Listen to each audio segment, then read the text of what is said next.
फिर question number 10 दोबारा read करते हैं एएस12 का। उसके बाद इसका रेटिंग स्टार्ट करेंगे। इसमें क्या बोल रहा है आपको? Hygiene limited has received a grant of ₹50 lakhs in 2012 from a state government towards installation of pollution control machine। यहाँ से हमें क्या पता चल रहा है? पर्टिकुलर एसेट के लिए स्पेसिफिक एसेट तो हमारा थर्ड टाइप लगेगा यहाँ पे। On fulfilment of certain conditions, the company however failed to comply with the said conditions and consequently was required to refund the said amount in 2020। अब हमें पता है जब हमें कोई स्पेसिफिक एसेट के लिए ग्रांट मिलता है, अब तो हम दोनों मेथड पढ़ चुके हैं, तो हम क्या क्या ट्रीटमेंट कर सकते हैं?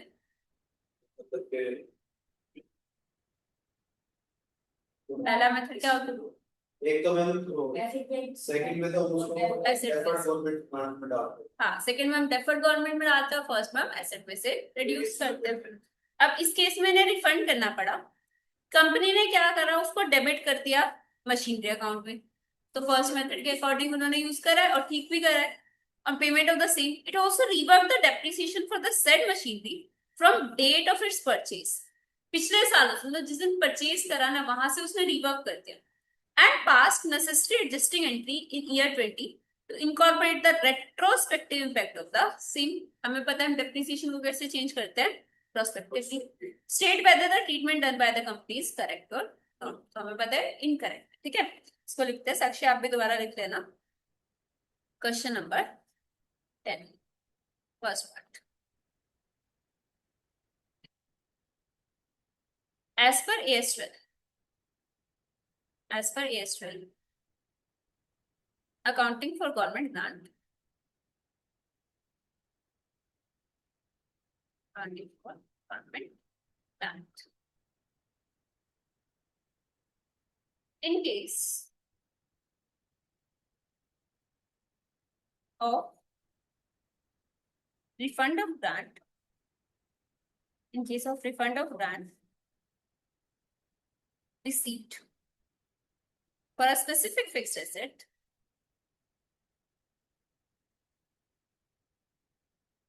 specific fixed asset. In case of refund of grant received for a specific fixed asset, it shall be debited to cost of asset. If earlier it was reduced from cost of asset. If earlier grant was reduced from cost of asset.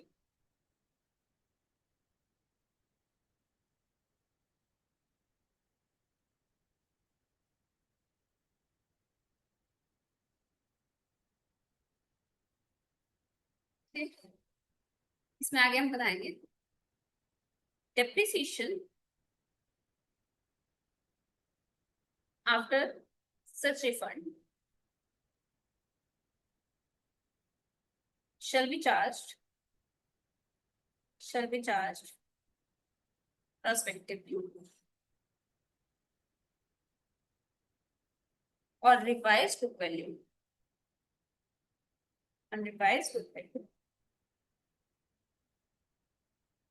over the remaining useful life of asset. For the remaining useful life of asset.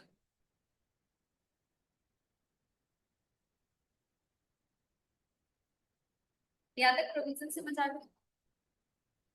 Underline करते keywords. Cash flow, refund for a specific fixed asset debited to cost, depreciation prospective.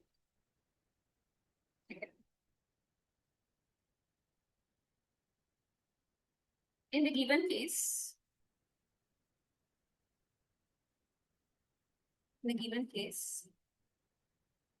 company debited the cost of asset with the amount of refund.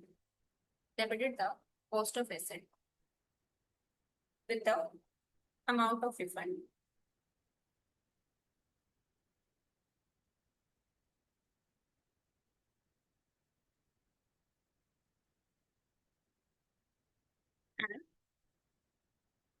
rework the depreciation. Rework the depreciation retrospective.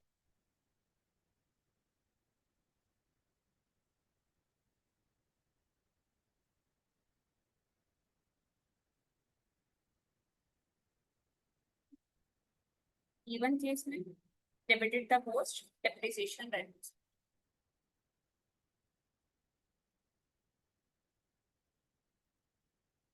Hence,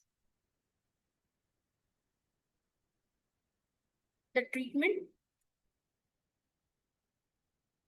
of debiting the post of asset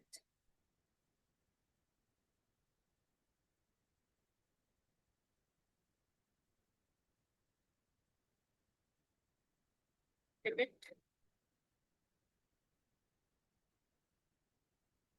the amount of refund.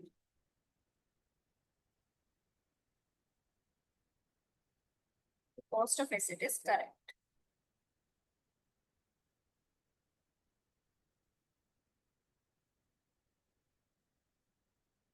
However, इसमें बस मैं ये बता रहा था कि company ने जो डेबिट किया वो तो ठीक ठीक है। किया है, पर हमें जो डेप्रिसिएशन का जो था वो प्रोस्पेक्टिव चेंज करना था, हाँ जी। Retrospective. However, treatment of depreciation is incorrect. Treatment of depreciation is incorrect. It shall be revised prospectively.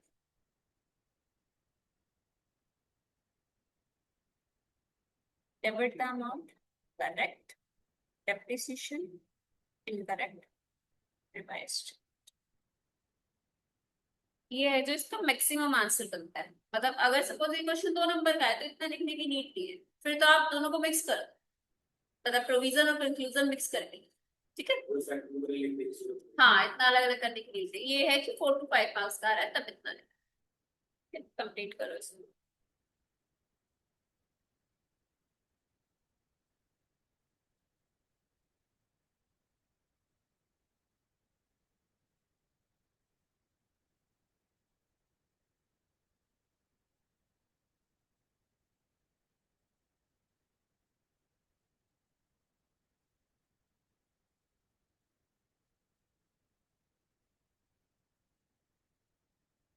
चल साक्षी आपका हो गया। सेकंड पार्ट देखो इसका। ABC Limited received 2 acres of land for setup of plant. ये तो हमें मिला था लैंड फ्री ऑफ कॉस्ट, तो हम किस वैल्यू पे शो करते हैं? नॉमिनल वैल्यू पे डिस्क्लोज करेंगे। It also received 2 lakh for purchase of machinery of 10 lakhs. Useful life 5 years. Depreciation charge on SLM basis. How should ABC Limited recognize these grants in its book of accounts? पहले ये तो हमने बता दी nominal value पे, और ये किस लिए मिला है? स्पेसिफिक एसेट के लिए। तो उसका क्या करते हैं हम? एक्विजिशन कॉस्ट पे दिखाएंगे। हमने मशीनरी परचेज करी है 10 लाख की, ग्रांट मिला 2 लाख का। थर्ड वाला केस हो गया ना ये? नहीं, थर्ड वाला उसका दोनों हो सकते हैं। ये तो नहीं लिखा ना कि कहीं पे हमने एसेट में से रिड्यूस करे। थर्ड वाला केस है, मेथड दोनों लगा सकते हैं। अगर यहाँ पे कहीं बताता कि उसने कॉस्ट में से लेस करा है तो फर्स्ट मेथड है, कहीं बताता सेपरेट अकाउंट में डाला है तो सेकंड मेथड होता। पर उन्होंने कुछ नहीं बताया था। अब दोनों एक्सप्लेन करूंगी। कंपनी ये भी कर सकती है, वो भी कर सकती है, ठीक है। इसमें ऐसा नहीं लिख सकते कि मतलब assumption डाल दें कि we are assuming at this point। आपको एक्सप्लेन तो दोनों ही करने पड़ेंगे ना, दोनों करेंगे। As per AS1, accounting for government grant.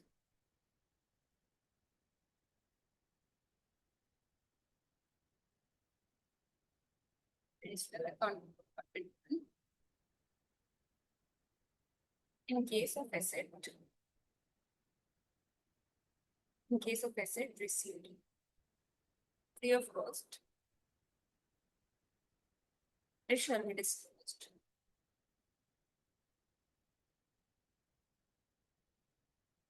At the nominal value.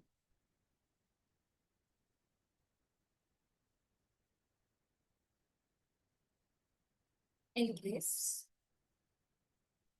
grant is received for a specific fixed asset,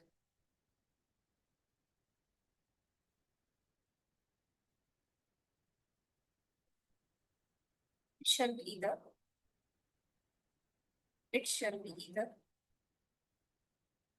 reduced from cost of asset or transfer to a separate account. क्या नाम था सेपरेट अकाउंट का? Deferred government grant. Transfer to a separate account, that is deferred government grant.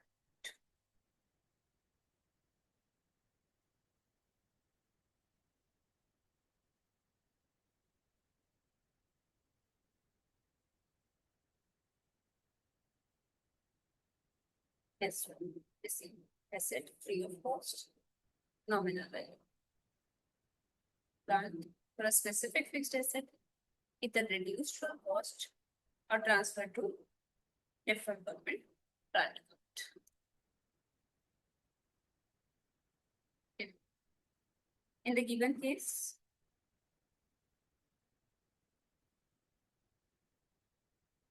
land receipt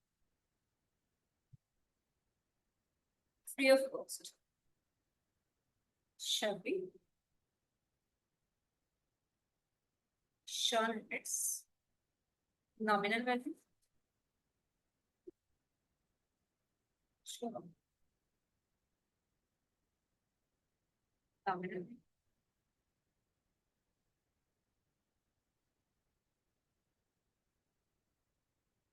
Further,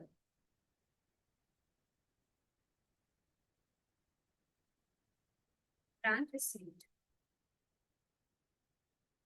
machinery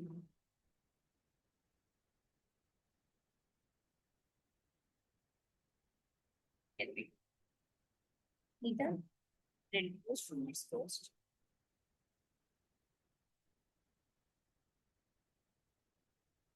or transferred to deferred government grant.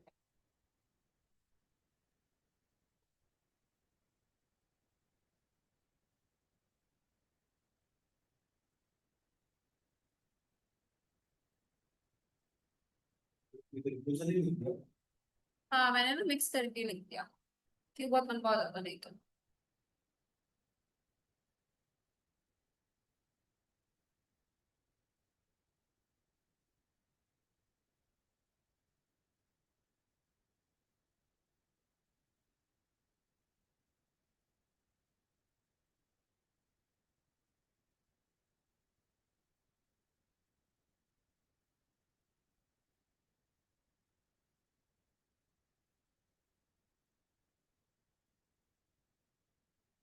इसमें ना हमें देखो figures भी दे रखे हैं तो हम डेप्रिसिएशन भी कैलकुलेट करके दिखा देंगे.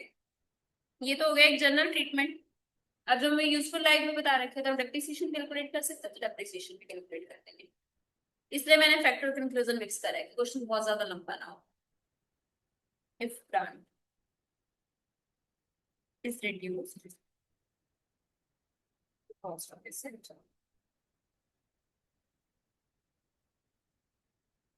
depreciation.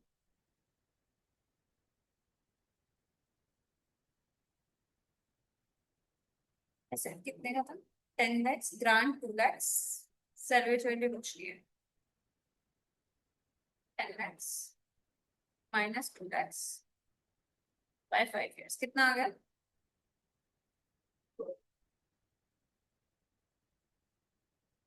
1.6. 1.6. Grant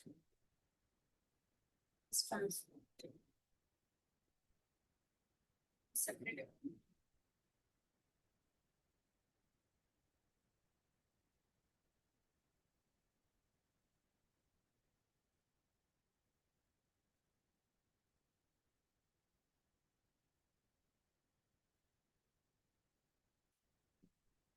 By 5 years.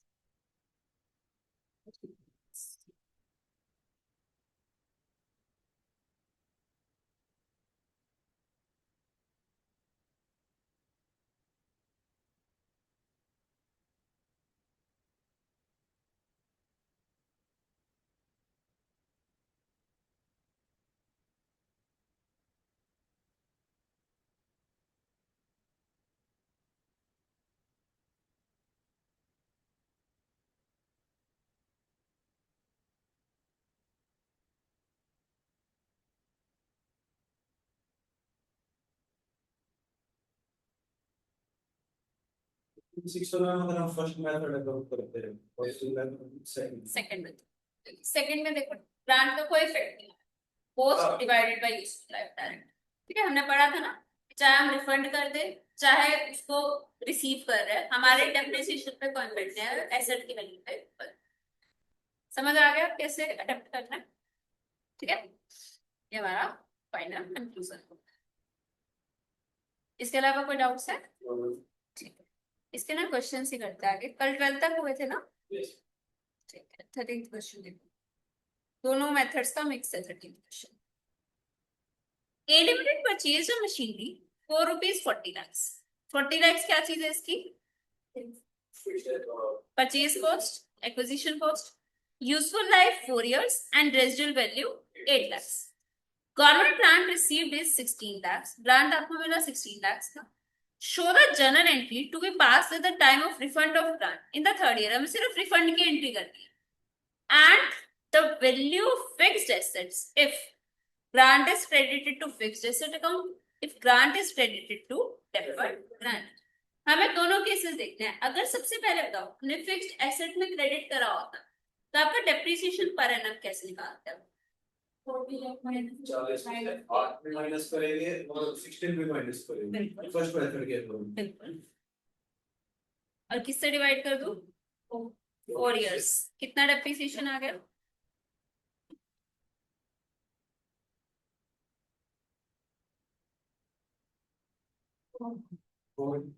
4 lakhs per annum. और रिफंड कब हो रहा है?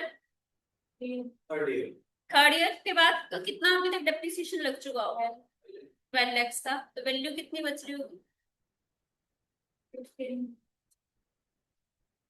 16 ग्रांट है। 14 माइनस नहीं 12 लाख तक का तुम डेप्रिसिएशन चार्ज कर चुके हो। एसेट की वैल्यू तो 16 लाख बची ना। 16 कैसे बची? 40 के अंदर परचेज करी, 16 का ग्रांट मिल गया, तो एक तो वो वैल्यू कम हो गई और 40 सैलवेज वैल्यू क्या हम लेस करके उसमें शो करते हैं? लेस करके शो नहीं करते। सैलवेज वैल्यू मतलब तो ये होता है हमने पहले लेस कर दी तो लास्ट में बचेगी कैसे? सैलवेज वैल्यू तो होती है तो लास्ट में बचेगी। तो हमारी 40 की कॉस्ट थी, ग्रांट कितने का था? 16 का। तो कितनी वैल्यू बची थी? 24 पे हमने इनिशियली शो करा था। इसमें से हम डेप्रिसिएशन लेस कर देंगे। 4 लाख इंटू 3 years 12 lakhs। तो कितनी वैल्यू बचेगी? 12 lakhs। ये समझ आ रहा है? यहाँ पे आपकी वैल्यू बच जाएगी 12 lakhs। ठीक है, उसके बाद आगे देखते हैं। और रिफंड की एंट्री हो जाएगी आपकी। रिफंड की एंट्री एसेट टू बैंक। अगर आपका डेफर्ड गवर्नमेंट ग्रांट में क्रेडिट करते तो क्या डेप्रिसिएशन पे कोई इम्पैक्ट आता है? फिर डेप्रिसिएशन कैसे निकालते हो? माइनस करेंगे, बिल्कुल, उससे हमारा डेप्रिसिएशन आ जाएगा 4 years का। और ये हम डेफर्ड गवर्नमेंट ग्रांट पा सकते हैं। हाँ, ये डेफर्ड गवर्नमेंट ग्रांट में ट्रांसफर करेंगे। और जिस दिन रिफंड हुआ क्या हमारी डेप्रिसिएशन चेंज होगी? सेकंड मेथड नहीं, एसेट पे कोई इफेक्ट नहीं आएगा। ठीक है, अब आपको ना एक चीज इससे पहले बताते हैं, क्वेश्चन अटेम्प्ट करने से पहले हमने ये तो देख लिया कि जब हमने एसेट में से रिड्यूस करा था, रिड्यूस फ्रॉम, तो हमने रिफंड की एंट्री क्या करी थी? रिफंड की एंट्री क्या करी थी रिड्यूस फ्रॉम एसेट के केस में? Asset to bank. अब दूसरा क्वेश्चन आता है, अगर हम इसको सेपरेट अकाउंट में डालते हैं, सेपरेट अकाउंट मतलब डेफर्ड गवर्नमेंट ग्रांट, अगर हमें उसमें रिफंड करना पड़ गया तो क्या करेंगे?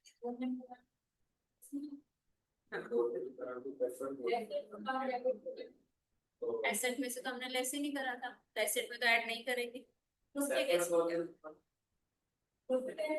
गवर्नमेंट ग्रांट अकाउंट भी बंद हो चुका है। दोनों ठीक जा रहा है, आधा आधा।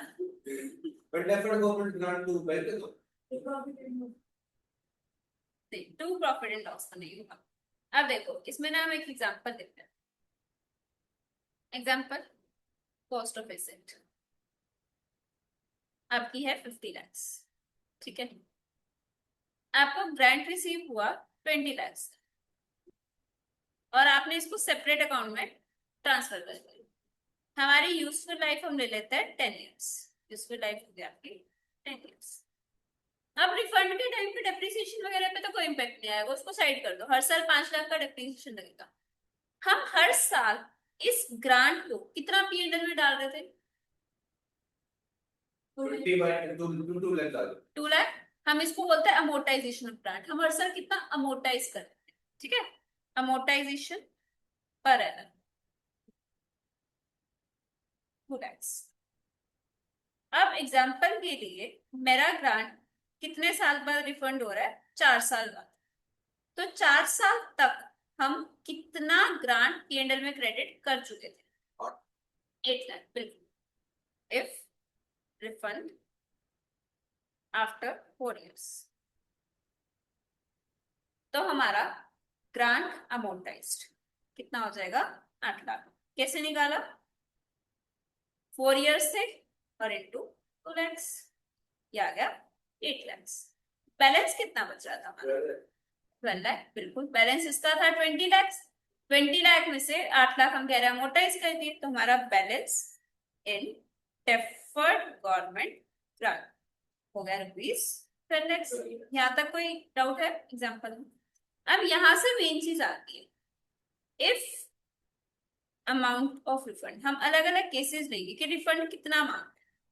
हमने स्टार्टिंग में देखा था कि रिफंड जरूरी नहीं है गवर्नमेंट पूरा मांग, हो सकता है पूरा मांग ले, हो सकता है कम मांग, ज्यादा तो ऑब्वियसली नहीं मांग सकते, ठीक है। इफ रिफंड रुपीज, पहले हम ले लेते हैं पूरा रिफंड मांगते हैं। ग्रांट कितना था? 20 lakhs का, तो आपने रिफंड कितना करना है? 20 lakhs। बैंक से कितने पैसे जाए? पूरे 20 लाख जाएंगे, तो टू बैंक कर देंगे हम 20 lakhs। क्या अब हमें ये डेफर्ड गवर्नमेंट ग्रांट का बैलेंस मेंटेन करना चाहिए? करना चाहिए। जब जैसे हमने कैपिटल रिजर्व खत्म कर दिया था प्रोमोटर्स कंट्रीब्यूशन में, तो ये डेफर्ड गवर्नमेंट ग्रांट भी तो हमारे रिजर्व एंड सरप्लस में शो होता है ना, ये रिजर्व भी खत्म करना चाहिए। रिजर्व, इसका बैलेंस क्या था? क्रेडिट, इसको क्या कर देंगे? Debit. Deferred government grant debit 12 lakhs। Balancing figure कहाँ से चार्ज कर? प्रॉफिट। पता है क्यों? क्योंकि क्रेडिट भी तो वही होता है। एग्जैक्टली, हमने 8 लाख कहाँ पर डाले थे अभी तक? पीएनएल में। और एक्चुअल में हमें ग्रांट मिला ही नहीं, ग्रांट तो गवर्नमेंट ने रिफंड ही ले लिया। तो अब हम क्या कर देंगे? पीएनएल को डेबिट कर देंगे 8 लाख से, ठीक है। तो इससे हमारा कंक्लूजन क्या निकलता है कि अगर आपका रिफंड और रिफंड के केस पे डेफर्ड गवर्नमेंट ग्रांट का बैलेंस कम है रिफंड से, तो हम बैलेंस अमाउंट कहां से चार्ज करेंगे? पीएनएल। ये चीज समझ आ गई? सेकेंड एग्जांपल देखते हैं। इफ ग्रांट अमाउंट इज ₹12, जितना डीजीजी का बैलेंस था उतना ही आपसे रिफंड मांग लिया उन्होंने, तो क्या करोगे आप? तो फिर पीएनएल को डेबिट नहीं करेंगे, हम डेबिट ही नहीं करेंगे, बिल्कुल। डीजीजी तो बैंक, आपको पीएनएल की नीड ही नहीं पड़ी, उसमें कितना हो जाएगा? 0। 12 lakhs टू 12 lakhs, ये एंट्री क्लियर है। तीसरा केस है, अगर आपका रिफंड का अमाउंट कम है, सपोज आपसे रिफंड मांगा 8 lakhs का, क्या एंट्री करें? 12 नहीं मांग रहे, 8 मांग। डीजीजी बैंक कितना? 8 लाख। अब क्वेश्चन आता है यहाँ पे, बचे हुए 4 लाख का क्या करें? नहीं, अभी पीएनएल में नहीं जाएगा। जैसे हम अमोर्टाइज कर रहे थे ना, बिल्कुल वैसे ही जाएगा, पीएनएल में ही जाएगा, लेकिन डेफर्ड इनकम के फॉर्म में जाएगा। बैलेंस इन डेफर्ड गवर्नमेंट ग्रांट। हमारा 12 लाख का बैलेंस था, जिसमें से 8 लाख का रिफंड हो गया, तो कितना बचा? 4 लाख। और रिमेनिंग यूजफुल लाइफ कितनी, टोटल कितनी थी? 10 साल, जिसमें से कितने जा चुके? 4 साल, तो 6 साल बच रहे। तो हमारे हर साल अमोर्टाइज कितना हो जाएगा? 4 लाख डिवाइडेड बाय 6 years, कितना है? 0.6667। समझ गए? बिल्कुल बेसिक था। आपका क्या था? अगर आपका रिफंड हो रहा है और डेफर्ड गवर्नमेंट ग्रांट का बैलेंस कम है, रिफंड का अमाउंट ज्यादा है, तो बैलेंसिंग फिगर आप पीएनएल से चार्ज कर लोगे। अगर दोनों इक्वल है तो डीजीजी से चार्ज कर दो। और अगर आपका रिफंड कम है, उसके बाद कुछ बैलेंस बच रहा है डीजीजी में, तो उसको रिमेनिंग यूजफुल लाइफ में नॉर्मली अमोर्टाइज कर दो, ठीक है। इसको एक बार नोट से रीड करते हैं।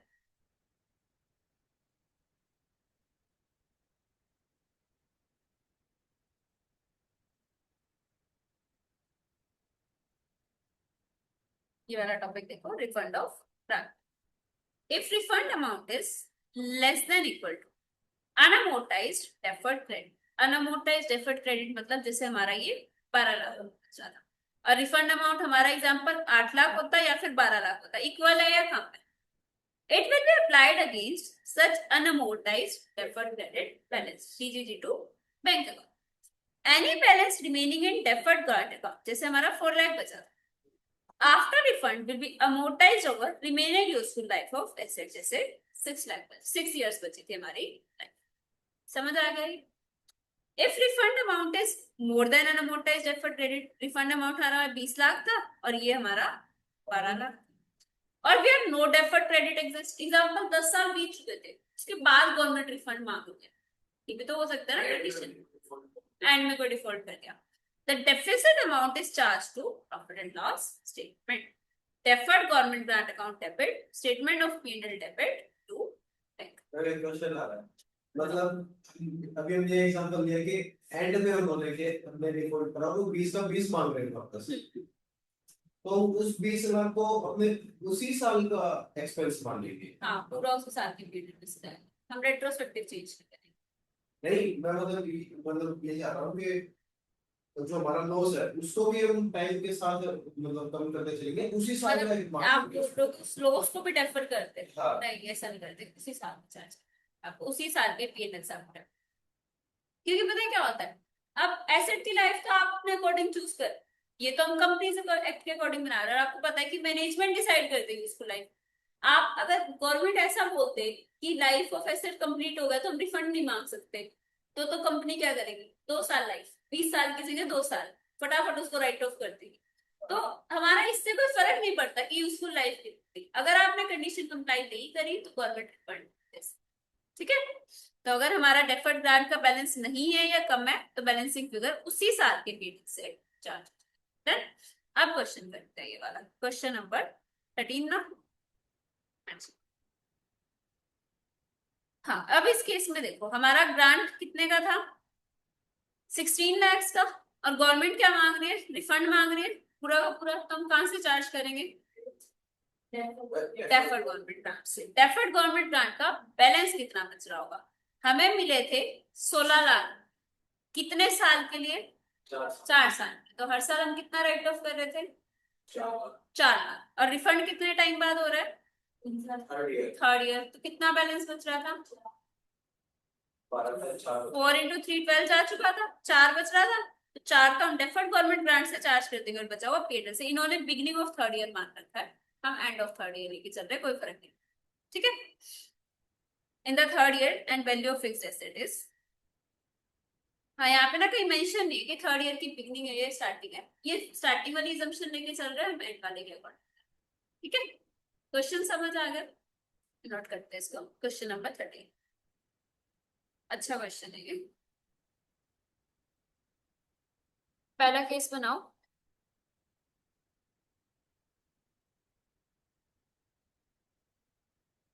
if grant is reduced,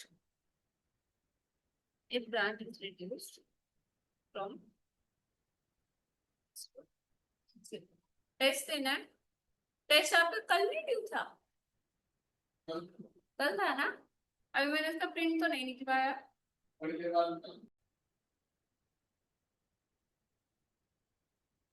if grant is reduced from cost of asset,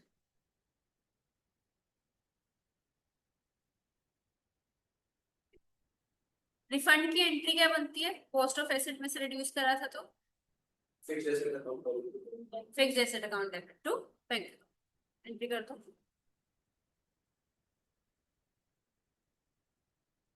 fixed asset account debit,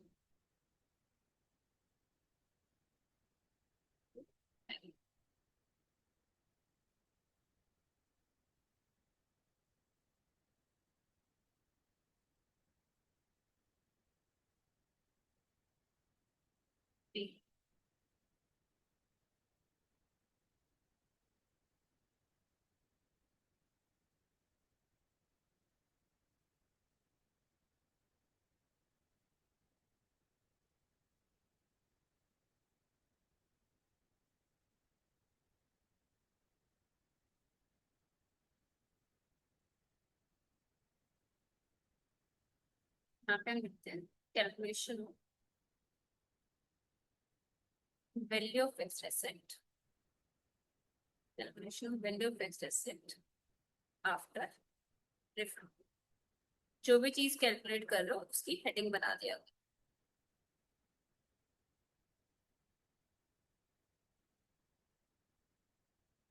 purchase price of asset, purchase cost,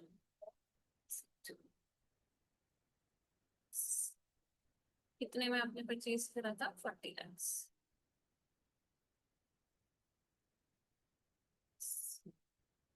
grant 16 lakhs। Yes. Salvage value, salvage value आपकी 8 lakhs।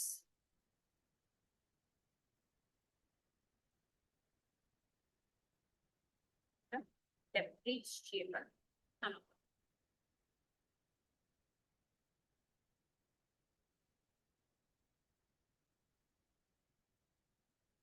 कितना बचा है? 16 lakhs।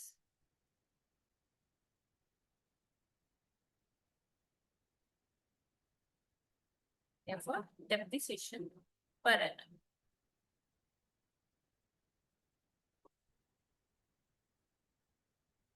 16 lakhs by 4 years equals to rupees 4 lakhs।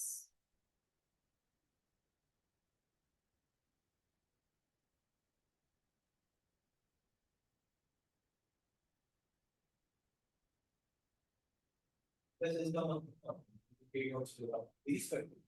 Yes, sir.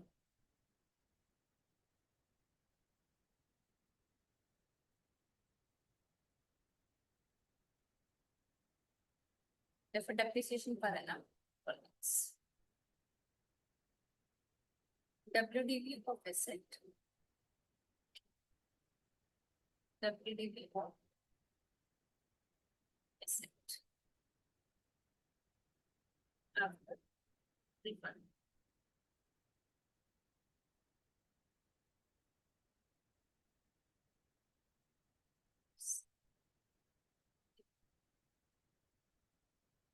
everything 2014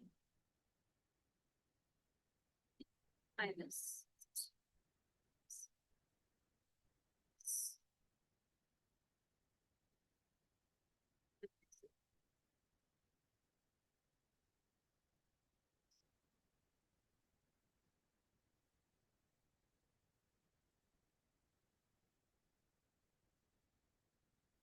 ये समझ आया 16 कैसे आ गया?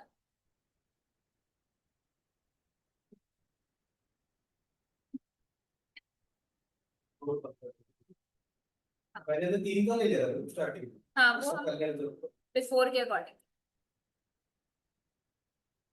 कि बिफोर रिफंड, रिफंड तो ऐड करेंगे नहीं। Value of asset,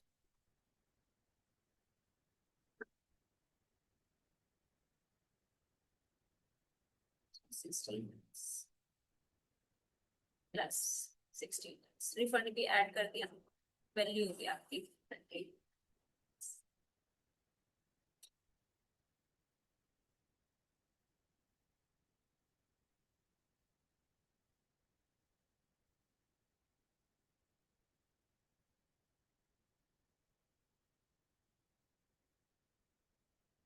Depreciation,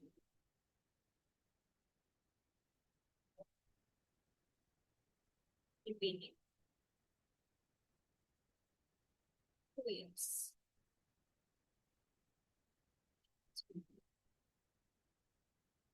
x minus salvage value x by 2 years। Salvage value का ना देखो पता सबको होता है, ये छोटा सा कंफ्यूजन हो जाता है कि जब हम एसेट शो करते हैं तो हमने लेस नहीं करते, सिर्फ हमें डेप्रिसिएशन जब कैलकुलेट करना है ना तब हम उसको लेस, सैलवेज वैल्यू का मीनिंग ये होता है कि लास्ट में बचनी चाहिए। अगर आप स्टार्टिंग में लेस कर दोगे डब्ल्यूडीवी में से तो लास्ट में बचेगी कैसे? हाँ वो फ्लो फ्लो में सबके साथ होता है, आपके साथ नहीं। तो लेस नहीं करता, सिर्फ डेप्रिसिएशन कैलकुलेशन में करता है। डेप्रिसिएशन कैलकुलेशन में तो हम इसलिए लेस करते हैं क्योंकि हमारी कॉस्ट है नहीं, हम कहते हैं ये तो कॉस्ट ही नहीं है तो हम इसको पीएनएल में चार्ज करते हैं, तो लास्ट में बच ही जाएगा। नोट करो।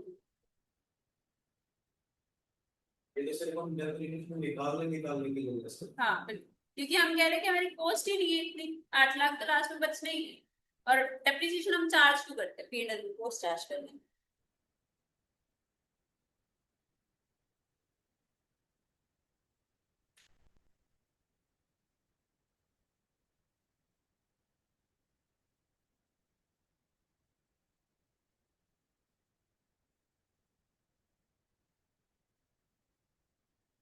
अगर हम इसका सेकंड मेथड देखें, फर्स्ट मेथड हमने लिखा था if grant was reduced from cost of receipt, second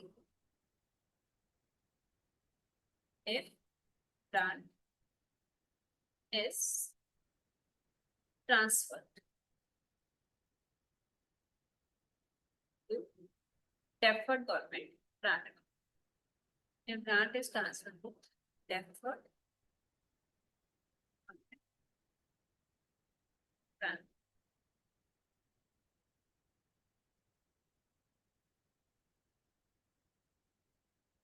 there will be no impact of receipt or refund of grant and depreciation or value of asset into the contract table.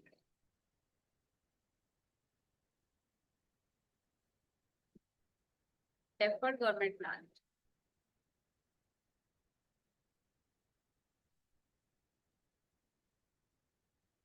to be amortized each year. Total grant हमें मिला था 16 लाख का और useful life थी 4 years, equals to. इसमें आप देखोगे मैं ऐसे प्रॉपर प्रोविजन फैक्ट कंक्लूजन नहीं कर रही क्योंकि हमारा ना थ्योरी का क्वेश्चन नहीं है, प्रैक्टिकल है, इसमें हमें वैल्यूज निकालना है, तो हम वर्किंग्स कर रहे हैं बस।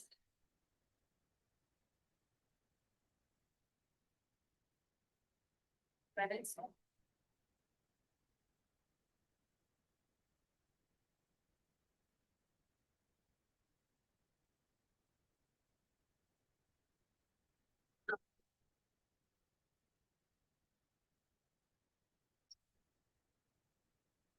16 लाख का बैलेंस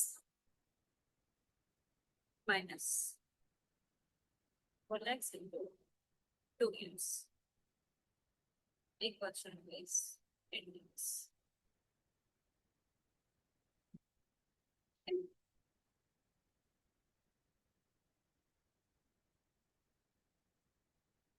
हमारी एंट्री ऑफ रिफंड क्या हो जाएगी,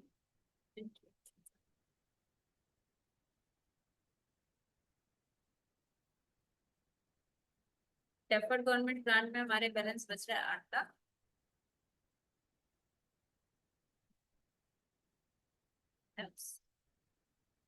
statement of paid x 2 bank 16 entry समझ आई। हमें टोटल रिफंड करने 16 का, लेकिन बैलेंस सिर्फ 8 का बच रहा है तो बचा हुआ हमने पेड से चार्ज कर दिया, being done refunded।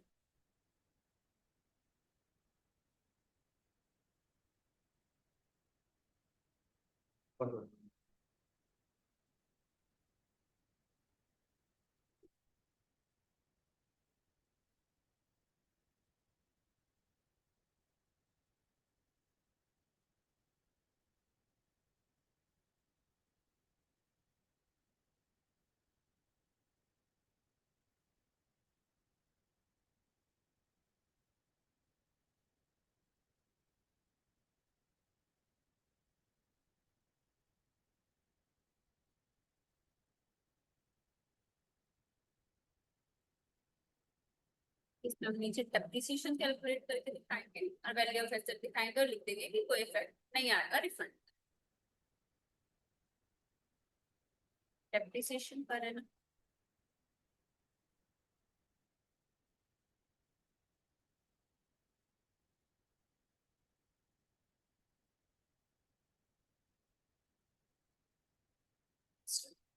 कितना था?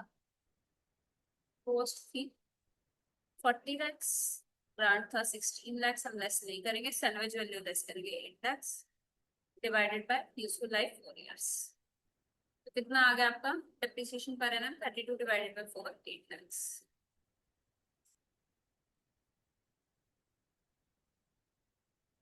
per annum। Value of asset after 2 years?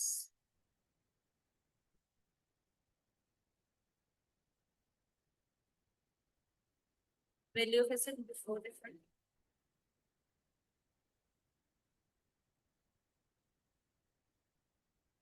$40 lakhs minus 8 lakhs into 2 years। 40 में से 16 गए, कितना बचा? 20 lakhs। क्या ये 24 lakhs चेंज होएगा रिफंड के बाद? तो पैसा है ये नहीं चाहिए और डेप्रिसिएशन चेंज होएगा? बिल्कुल।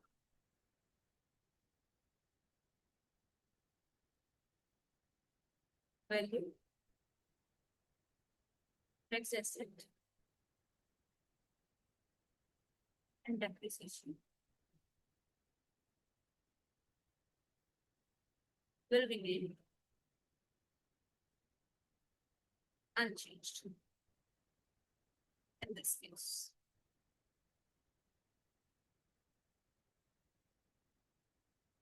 Value of fixed asset and depreciation will remain unchanged in this case।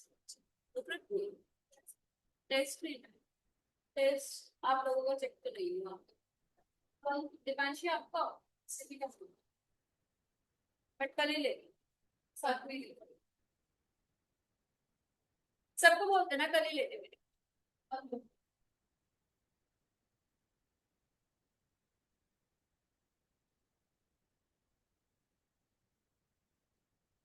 Last में एक अजम्पशन लिख दो।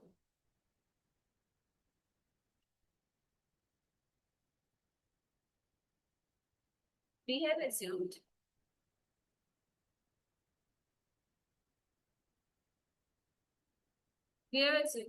that grant is refunded in beginning of the year। Grant is refunded।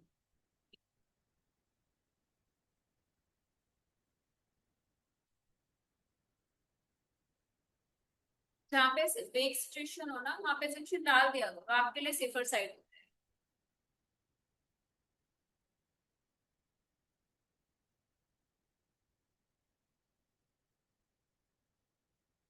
है। समझ आ गया क्वेश्चन? तो दोनों मेथड्स में डिफरेंस समझ आया कि आपका अगर फर्स्ट मेथड है तो डेप्रिसिएशन चेंज हो गया था, लेकिन सेकंड मेथड है तो डेप्रिसिएशन पे कोई इफेक्ट नहीं आया था और वैल्यू ऑफ एसेट पे भी कोई भी चेंज नहीं। ठीक है, 13 क्वेश्चन हो गया। 14th देखो। A specific government grant of 15 lakh was received by USP for acquiring the high-tech dairy plant of 95 lakhs। आपको ग्रांट कितने का मिला है? 15 lakhs का। और एसेट कितने का है आपका? 95 lakhs का। ठीक है। During the year 1450, plant has a useful life of 10 years।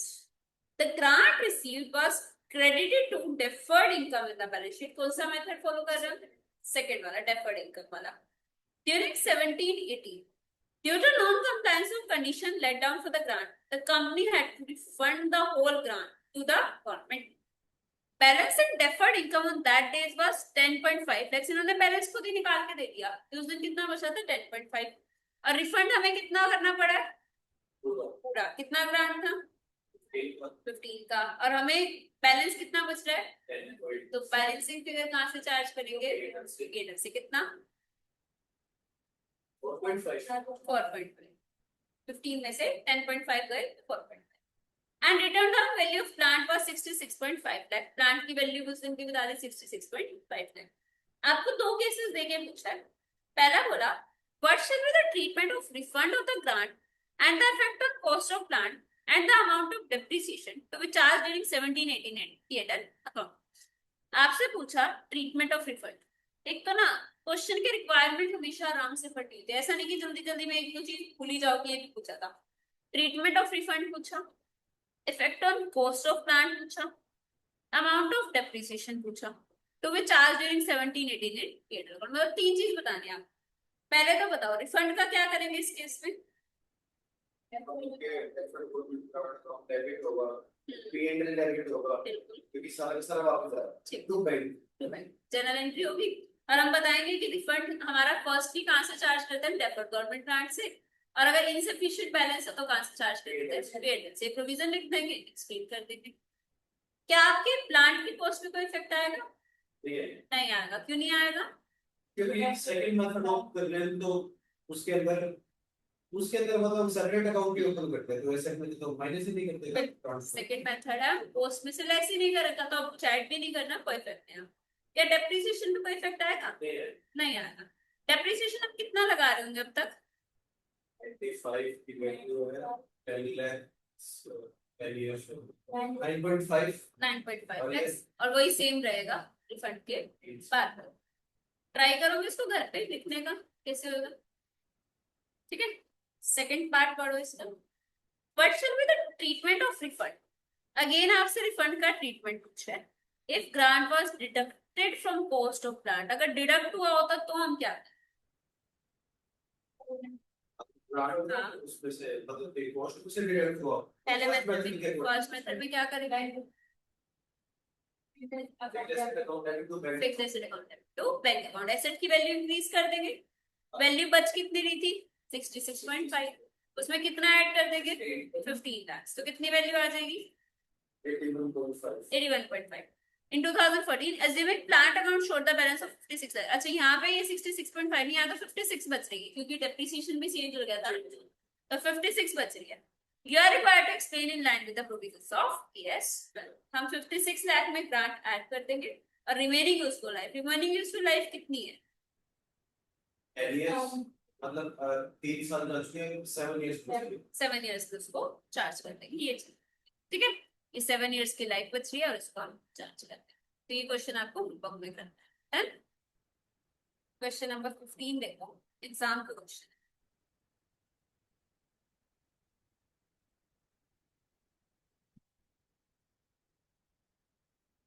आपको 4 अलग अलग केसेस दे रखे हैं, क्वेश्चन रीड करते हैं।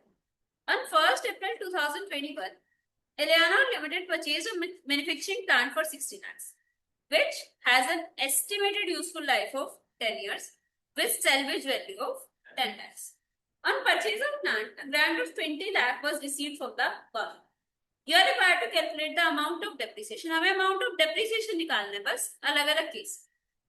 पहला केस बोला अगर वो वैल्यू ऑफ प्लांट में से डिडक्ट हुआ था तो बताओ कितना डेप्रिसिएशन है?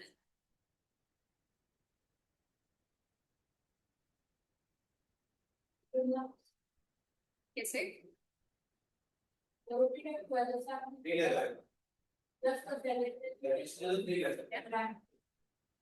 आपकी 60 का प्लांट था, उसमें से हमने क्या लेस कर दिया? सैल्वेज वैल्यू 10 की, ग्रांट लेस कर दिया 20 का, और यूजफुल लाइफ कितनी थी? 10 इयर्स। तो आपका कितना आ गया? ये 3 lakhs। ये समझ आ गया first part. If grant is treated as deferred income, अगर डेफर्ड इनकम मानेंगे तो डेप्रिसिएशन तो कोई इफेक्ट नहीं है, मतलब कि बाद में नहीं आएगा। हाँ, minus salvage value 10 divided by 10 years, 5 lakhs आ गया। ये दोनों पॉइंट समझ आ गए, बेसिक थे। ये आपको फर्स्ट में आ गया आपका 3 lakhs और सेकंड में आ गया 5 lakhs। थर्ड पॉइंट देखो, if the grant amount is deducted from value of plant but at the end of year 2022-23, देखो यहाँ पे इन्होंने स्पेसिफिकली बोल दिया एंड की बात करते हैं। The grant is refunded to the extent of 4 lakhs due to non-compliance of certain conditions। पहले आपने ग्रांट एसेट में से रिड्यूस करा था और 2022-23 के एंड में आपने 4 लाख रुपए रिफंड कर दिए। क्या करते हैं?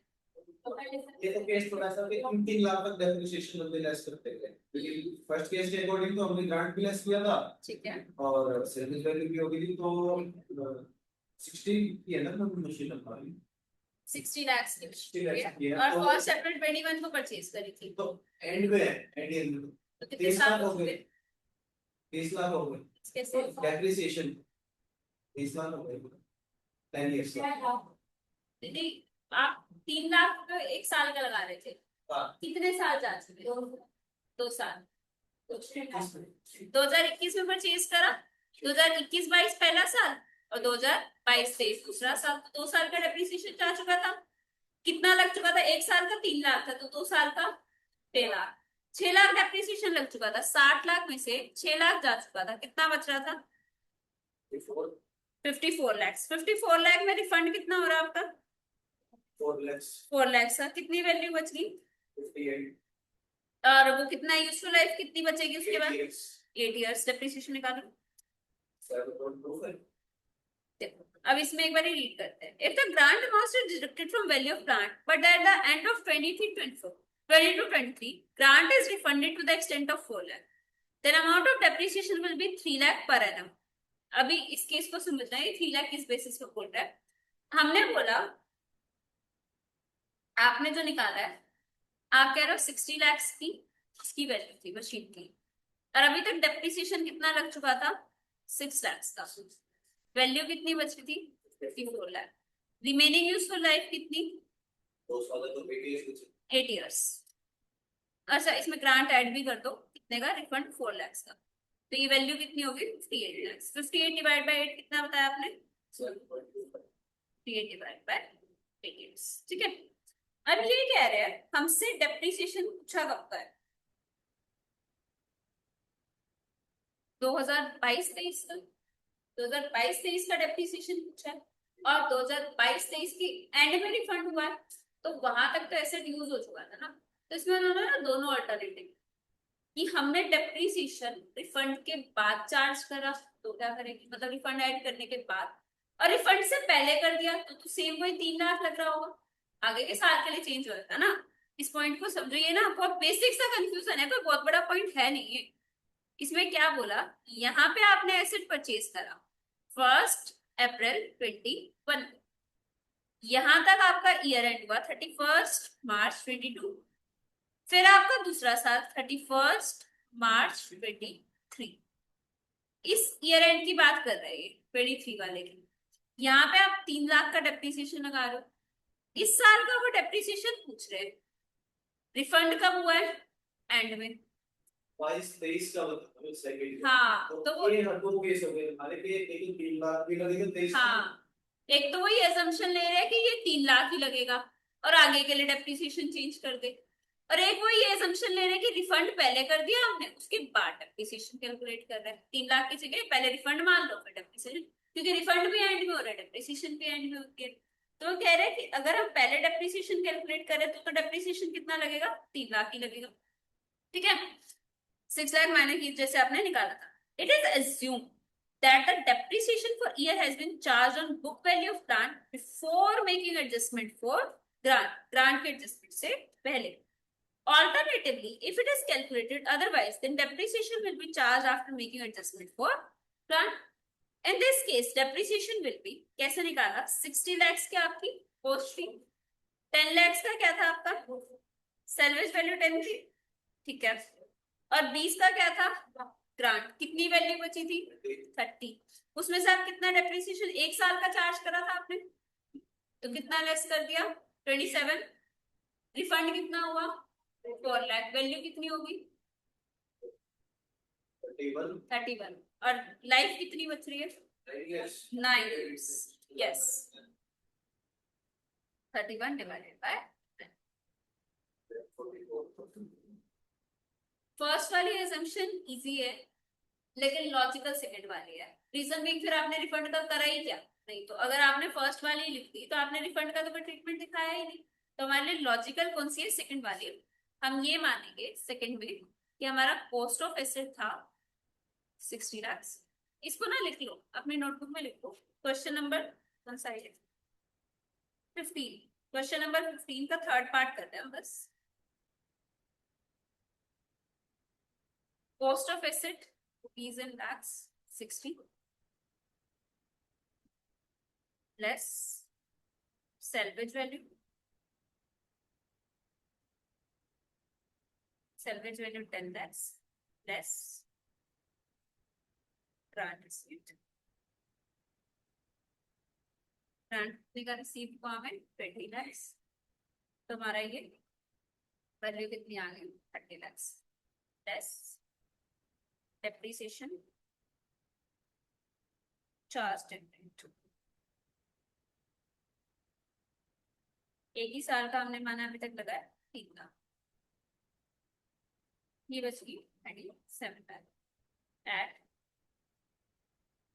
amount of refund 4 lakh.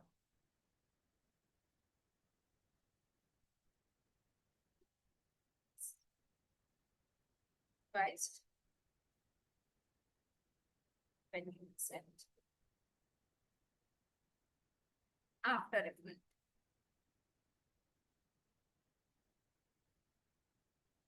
Price depreciation.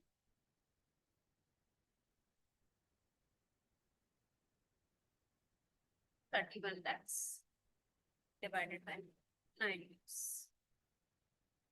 कितना आता है? 3.4. 3,44,400.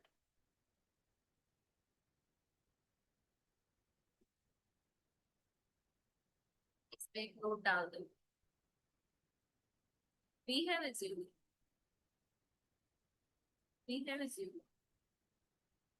depreciation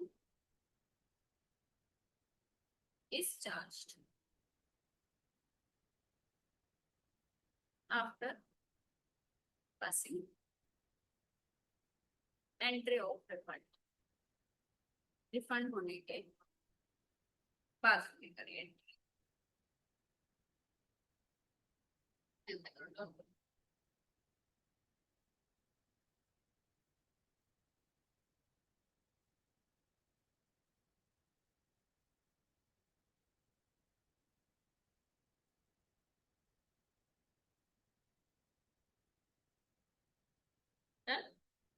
लास्ट केस लिखते हैं. लास्ट केस में बोला if the grant is treated as promoter's contribution assume depreciation on basis of state line method. अगर promoter's contribution होता है तो हम grant का क्या करते हैं? कैपिटल हिसाब में डालते हैं. तो आपकी क्या डेप्रिसिएशन पे कोई इम्पैक्ट आएगा नहीं. कितना डेप्रिसिएशन लगेगा? 60 की वैल्यू थी, 10 की सैल्वेज वैल्यू थी, 50 डिवाइड बाय 10 years 5 lakhs. ठीक है. तो ये आपका हो जाएगा 5 lakh per annum. If grant is treated as promoter's contribution, then the amount of depreciation will be 5 lakh per annum. Then जैसे हमने सेपरेट अकाउंट में डाला था डेफर्ड गवर्नमेंट ग्रांट, इसमें भी तो सेपरेट अकाउंट किया ना कैपिटल से, ताकि वैल्यू ऑफ एसेट पे. यहाँ तक कोई डाउट? आगे क्वेश्चन इसका 16 देखते हैं. कर लेना है. Darshan Limited purchased a machine on 1st April 2016 for rupees 130 lakh, useful life 4 years. Government grant received is 40 lakhs for the purchase of a machine. Salvage value at the end of useful life is 60 lakhs. Darshan Limited decides to treat the grant as deferred income. You are required to calculate the amount of depreciation and grant to be recognized in P&L account for the year ended 31st March 17, 18 and 19, 20. 4 साल के लिए बताना है. Straight line depreciation क्या क्या calculate करना है आपको? डेप्रिसिएशन बताना है और P&L में हम कितना ग्रांट डाले. बिल्कुल इजी क्वेश्चन. जितना डेप्रिसिएशन उतने ही लाइफ में जाएगा. अब देखो डेप्रिसिएशन कैलकुलेट करो. आप कैलकुलेटर पे करो. कैसे आया?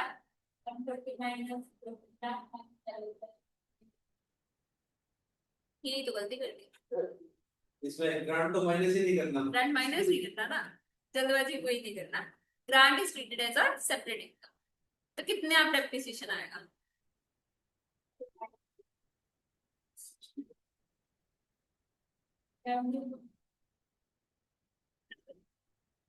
Yes. 4 years. 17.5. यस 130 lakhs की आपकी कॉस्ट थी, सैल्वेज वैल्यू हुआ 60 lakhs, तो कितना बच गया 70 डिवाइडेड बाय 4, आपकी कितनी आ जाएगी डेप्रिसिएशन 70 डिवाइडेड, हर साल सेम आएगी। ग्रांट हर साल पीएनएल में कितना डालेंगे, ग्रांट ग्रांट कितना डालेंगे सर, 10 lakhs. 40 lakhs का आपका ग्रांट था साक्षी, और हम यूजफुल लाइफ की रेशियो भी डाल देते हैं, कितनी लाइफ थी 4 years, 40 lakhs divide by 4 years, हर साल 10 लाख डालते हैं, बस इजी सा क्वेश्चन था ये। और ये आपका एग्जाम का क्वेश्चन है, तो आज कितना इजी हमारे एग्जाम में आ जाए। हाँ लिख लो, होमवर्क में नोट डाउन कर लेते।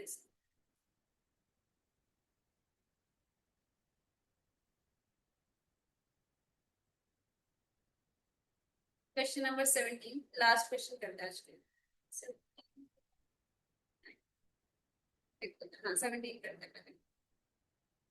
Ram limited purchase machinery for ₹80 lakhs, 80 lakhs आपकी कॉस्ट है, useful life 4 years and residual value 8 lakhs. Government grant received was ₹32 lakhs. The grant to be refunded at the beginning of the third year. Third year की beginning में आपने refund.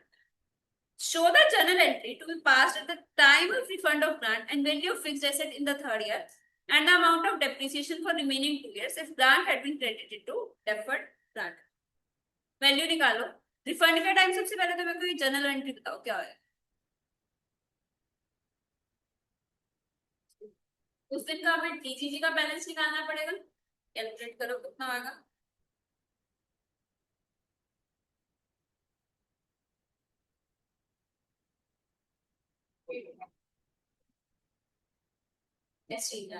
और refund करना कितना है, ये बताना कि रिफंड कितना होगा, रिफंड की एंट्री क्या होगी, एंट्री क्या होगा, हाँ चलो रिफंड की एंट्री बैंक डीजीजी में बैलेंस कितना है वो तो चेक करना पड़ेगा ना, तो एक चीज तो हाँ 4 साल 16।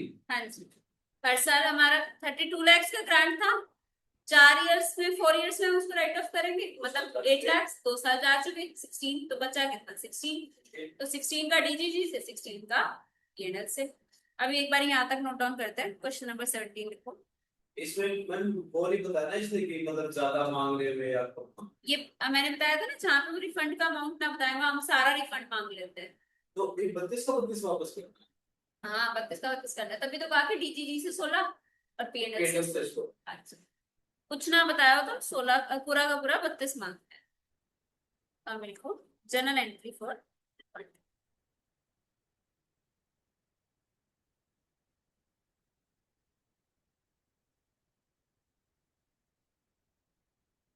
deferred government grant account debit, deferred government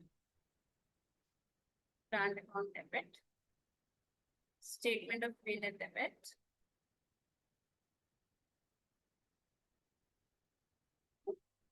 bank credit tax 16 lakhs 16 lakhs grant debt इसमें एक नोट बना दो,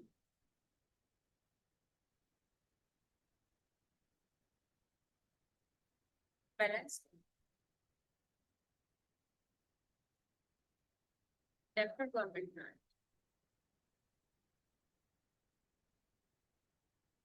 at the time of time और रिफंड हमारा होता है आफ्टर कितना हो जाएगा, ग्रांट मिला था हमें 32 lakhs,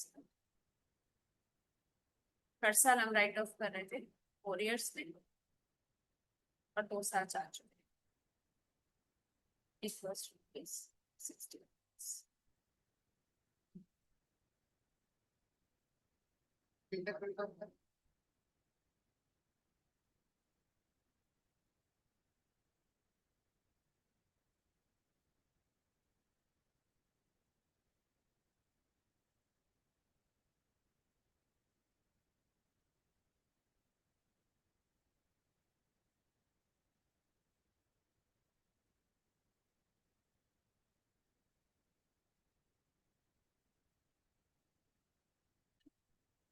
आगे देखते हैं। उसके बाद आपसे क्या पूछा है, value of fixed asset in the third year. आपका ग्रांट बिगनिंग में रिफंड हुआ है तो मतलब 2 साल का डेप्रिसिएशन लग चुका होगा। डेप्रिसिएशन कैलकुलेट करो कितना आ रहा है इसमें।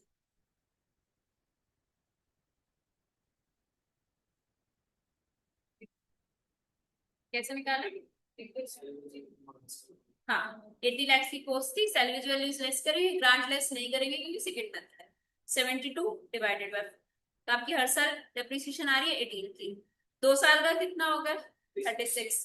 तो वैल्यू कितनी बच रही है? 80 माइनस 36, 40 बचेगा। देखो इस चीज को, सेकंड पॉइंट देखो इसका, value of fixed asset.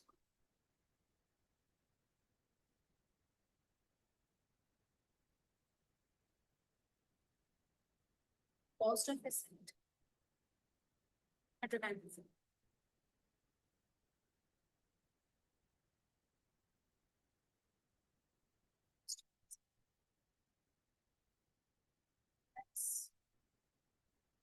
Less cost result salary value test करते हैं। Index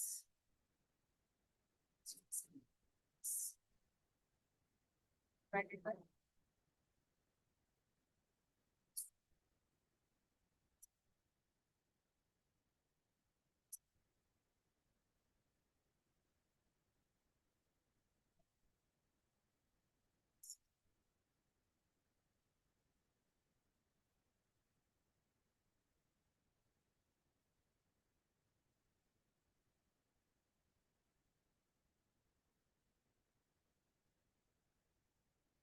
eighteen lakhs minus 18 lakhs 2 years।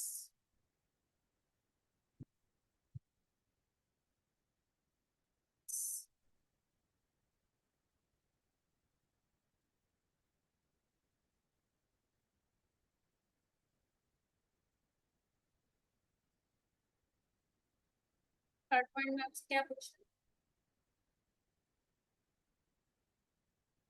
Depreciation का अमाउंट। ठीक है, बेसिकली डेप्रिसिएशन तो अभी हमने निकाला ही है।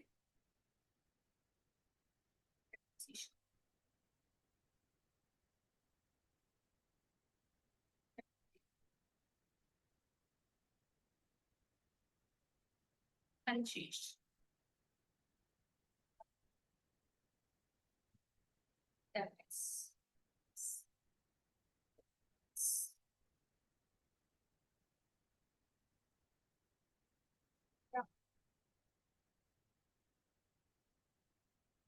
ये निकालना, नीचे एक नोट डाल,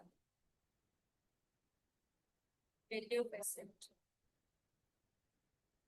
and amount of depreciation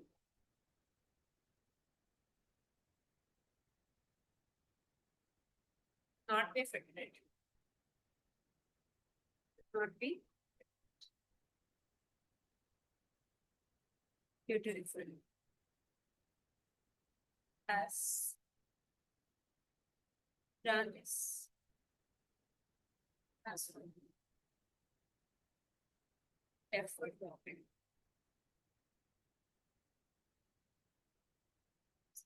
transferred, therefore corporate grant।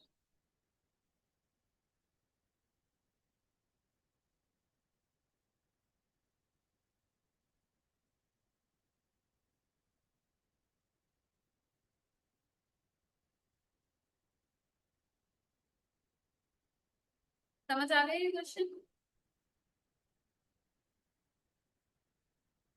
मतलब वो कंसेप्ट इतना लिमिटेड सा है लेकिन उसी में अलग अलग ऑप्शंस को दे देता है, अलग अलग वेरिएशन दे देता है क्वेश्चन के ना।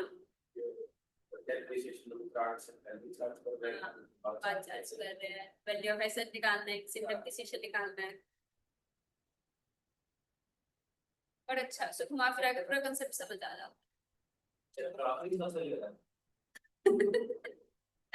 हाँ, एक टॉपिक बचा है इसके बाद, और इस टॉपिक के एक दो क्वेश्चंस बचे इसका। हाँ, फोर्थ पॉइंट वो बहुत ज्यादा सिंपल है, डेफर्ड गवर्नमेंट ग्रांट जैसा सही है, सिंपल सा है। हाँ, रिजल्ट से पहले संडे को कौन पढ़ता है? रिजल्ट से पहले तो नहीं पढ़ाते, अब एक दो महीने में शुरू करा स्टार्टिंग स्टार्टिंग में तो रखेंगे लोग। रिजल्ट के बाद तो सब पढ़ाते हैं हाँ। संडे को। शुरू शुरू में तो तुम्हें फिश और करते मेरी थे। तो हालत ऐसी होगी कि पिछले के नंबर पे मेरे तक तो क्या मतलब दिन ध्यान में रहते थे कि मंडे ट्यूसडे हाँ, को कहीं मम्मी से पूछता था कि कौन सा क्योंकि कहती है, तू पढ़ रहा है तू जी कहाँ रहा है संडे भी आना है, कि डेली बाहर की आना भी तो दुनिया होती है कुछ है। नहीं ध्यान रहता था तो मुझको इनको कोई संडे मंडे नहीं होता, सीए में से सातों दिन नहीं जैसे अपना तो एग्जाम देने के बाद भी ऑफ नहीं होता अगर एक ग्रुप दिया हो तो। दूसरे ग्रुप की तैयारी। अगर अब कौन सा क्वेश्चन दिया है होमवर्क में? आपने 16 दिया है 14 दिया 14, 16 और एक क्वेश्चन नंबर 18 में लिखा हो जाएगा आपसे, WDV वाला है ये। 14, 16 और 18 ये 3 क्वेश्चन करते हैं। 19th में कराऊंगी, उसके लास्ट टॉपिक में देखते हैं, ठीक है? इतना करना है आज।